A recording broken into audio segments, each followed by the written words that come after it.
Boise's Mix 106. It's time for Willie Waffle and the Mix 106 movie reviews. A couple of movies out for you this week. We've got Ride Along 2 and 13 Hours. I still can't believe I live in a world where 50 Shades of Grey will now be referred to as an Oscar-nominated movie. But it's only because of the song. Exactly. That's what I said. But then I realized those evil marketing people will use it anyway. That's true. I would too. It's like, hey, our movie was nominated for an Oscar. Oh, please. Little do you know, it's best visual effects done by a French foreign film or something. Best key grip. Best key grip. Well, there's got to be, is something this weekend Oscar-worthy? No. But, you know, at least there's one movie that's good, and then we also have the Ride Along 2 with Ice Cube and Kevin Hart. And, you know, God, I wish I had Ice Cube's agent. That guy got paid a ton of money just to growl and scowl his way through the movie. Now, did you like the first one? No, Me I neither. did not. Yeah, okay. And I wasn't exactly holding out hope that the second one will get it right.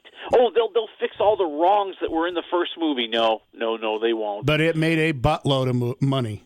Yeah, and it may be the first movie that's going to take Star Wars out of the number one slot for, you know, the first time in a month or so. Hey, the marketing people can use that, too. They probably will. They'll be like, we beat Star Wars. So is it funny? Nah, you know, at times. I mean, you know, it's kind of picking up where we left off last time. You know, Kevin Hart is now a rookie cop, and he's still trying to prove himself. And Ice Cube thinks he can get rid of him by taking him on this trip to Miami where they're chasing after the supplier of a big drug dealer.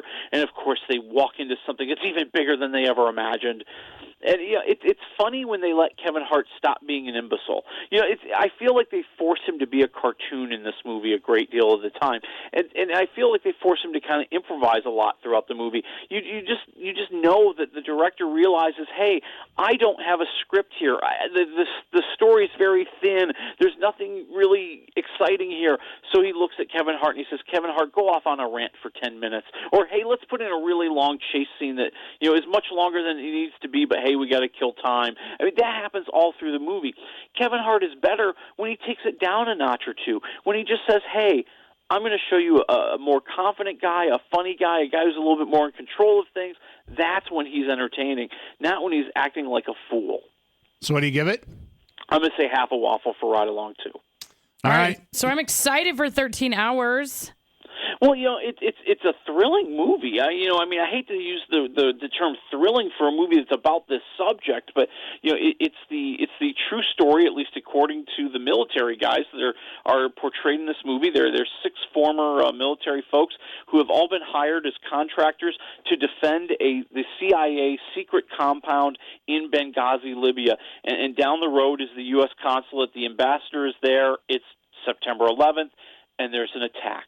And these 6 guys are the only ones who can do anything about it, and they step into the breach, and we see what that fight was like for 13 hours and the danger that they faced, and you know, just the tension of them, you know, making their way through the city, trying to figure out who is friend, who is foe, who can they trust, who's tailing them, who's truly, you know, helping them, and who's just sending them in on some sort of elaborate setup. I mean, that part of the movie is extremely intense and extremely intriguing, but you know they try also. I mean, Michael Bay, let's face it, he's an action movie maker. I mean, he's not an emotion movie maker. He's not a drama movie maker. And I feel like the attempts to kind of humanize these guys, try to tell us more about their families, show their heart-to-heart talks with each other, just aren't very well written. There's nothing original there. There's nothing exciting there. And I feel it takes away from the movie. I'd say it's like a 2.5 waffle movie. Is this one of those movies where afterwards you go, gosh, my forearms are tired because you've been hanging on to the armrest so hard? Well, you could do that. I mean, it's right there. I mean, it is an intense firefight. I mean, I've never been through anything like that. Thank God. I hope I never am. You know, and I think the other thing you have to keep in mind is I don't think Michael Bay is trying to expose the truth of Benghazi. I think he's just trying to tell the story of these 6 guys, and so all this controversy that's bubbling up around the movie just seems like, you know, people trying to take advantage of this and trying to get themselves a little FaceTime on TV. John Krasinski put on some weight for this, or some muscle, I should say. Muscle, I think, is what he put on. Dang. It's all muscle and beard. He looks solid in this, and I have such a crush on him, so that's why I'm really excited this is to going to see. be even more. All right, so what do we have next week? Next week, we're going to be talking about Dirty Grandpa with Robert De Niro and The Boy. All right. And just before you leave, with the Oscar nominations coming out this week, did you think that there were anybody who got stiffed? I really thought Ridley Scott was going to be nominated for Best Director for The Martian. Matt Damon got a nomination. The movie was nominated for Best Picture. I honestly thought he had a really good chance to pull in a nomination. And I think, Michael Keaton not getting nominated for Spotlight was kind of disappointing because he was so good in that movie and is kind of the heart and soul of that movie.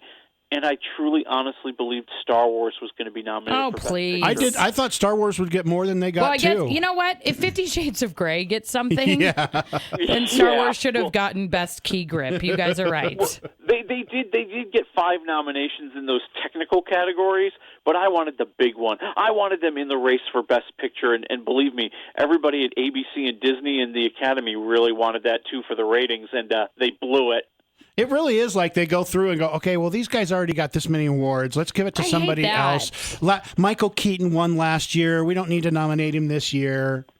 Yeah, I think you get a lot of that. I mean, I think that explains why Sylvester Stallone is standing there with an Oscar nomination this year. It's like I didn't think he was that great. No, I agree. I mean, he was good, but we've seen him do that character several times the same way. Yeah, so in different movies, like completely different movies. Yeah, so I think Mad Max Fury Road is overrated. I mean, it's a good movie. Don't get me wrong, but it is not one of the top contenders of the year. No, if Fury Road got a Best Picture nomination, then Star Wars should have. I'm with you on that. All right. Well, thank you, Willie. I'm sure we'll be talking more about the Oscars as we get closer and closer next month. We won't be able to stop ourselves. Thank you, Willie Waffle. All right, we'll see you later.